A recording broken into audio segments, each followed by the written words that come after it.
বাংলাদেশের একটা ইসলামপন্থী দলের বুদ্ধিজীবীকে সাংবাদিক খালেদ মহিউদ্দিন প্রশ্ন করলেন তারা খেলাফত চায় নাকি গণতন্ত্র চায়।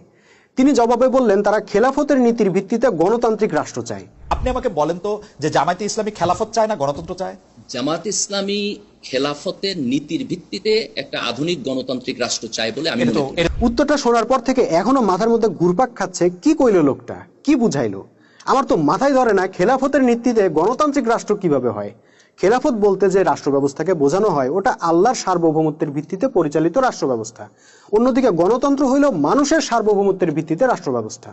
খেলাফত নিলে গণতন্ত্র অচল, গণতন্ত্র নিলে খেলাফত অচল, অথচ তারা নাকি দুইটাই নিবে। কিভাবে নিবে তার কোনো যৌক্তিক জবাব নাই। একটা উদাহরণ দিলে অসঙ্গতিটা আরো ভালোভাবে বোঝা যাবে। আমরা সবাই জানি গণতান্ত্রিক রাষ্ট্র মানেই অনেকগুলা রাজনৈতিক দল থাকবে। এসব দলের কাজ কি? এদের কাজ হলো নিজেরা ক্ষমতার জন্য কামড়াকামড়ি করা এবং ক্ষমতাসীন রাষ্ট্রপ্রধানকে ক্ষমতা থেকে নামিয়ে নিজেরা রাষ্ট্র ক্ষমতায় যাওয়ার জন্য আপ্রাণ চেষ্টা করা। এই দলাদলি ও কামড়াকামড়ি কিন্তু গণতান্ত্রিক রাষ্ট্রে একদম বাধ্যতামূলক। এতটাই বাধ্যতামূলক যে এসবের সুযোগ না থাকলে ওই রাষ্ট্রকে গণতান্ত্রিক রাষ্ট্রই বলা হয় না, স্বৈরাচারী রাষ্ট্র বলা হয়। অথচ ইসলামের নীতি এর ঠিক বিপরীত। ইসলামের সকল প্রকার দলাদলিকে আল্লাহ হারাম করেছেন, ঐক্যবদ্ধ থাকাকে ফরজ করেছেন, আর মোমেনদেরকে আল্লাহ আদেশ করেছেন তাদের উলিল আমরের অর্থাৎ জাতির যিনি ইমাম থাকবেন, নেতা থাকবেন, তার আনুগত্য করতে হবে। হাদিসেও রাসূল সাল্লাল্লাহু আলাইহি ওয়াসাল্লাম বলেছেন, কোন নাক কান কাটা ক্ষুদ্র মস্তিষ্কের কৃতদাসও যদি তোমাদের আমির নিযুক্ত হয় তাহলেও তার কথা শুনবে ও মানবে। তাহলে দলাদলির অপশন থাকলো ইসলামে? গণতন্ত্রের অপশন থাকলো ইসলামে? মোটেও নয়। তাহলে ওই ইসলামপন্থী দলগুলা কিভাবে খেলাফতের নীতিতে গণতান্ত্রিক রাষ্ট্র কায়েম করতে যাচ্ছে? নাকি গণতন্ত্রের সেন্টিমেন্ট ও খেলাফতের সেন্টিমেন্ট একসাথে পক্ষে টানার জন্য এসব কথা বলা?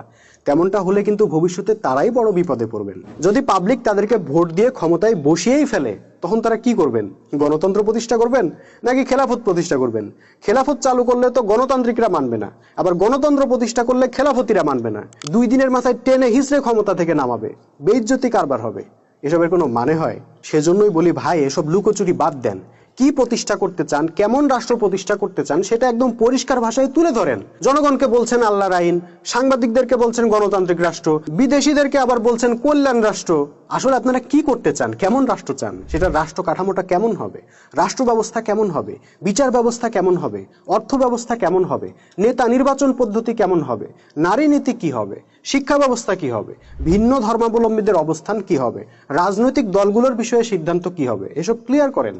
এরপর সিদ্ধান্তের ভার জনগণের উপরে ছেড়ে দেন। জনগণ চয়েস করুক, জেনে বুঝে চয়েস করুক, কোনো ধোঁকাবাজি করতে যায়েন না। দেখেন রাসূল সাল্লাল্লাহু আলাইহি ওয়াসাল্লাম যা বলার সরাসরি বলে ফেলতেন। উনি কি চান সেটাও পরিষ্কার ভাষায় বলে দিতেন।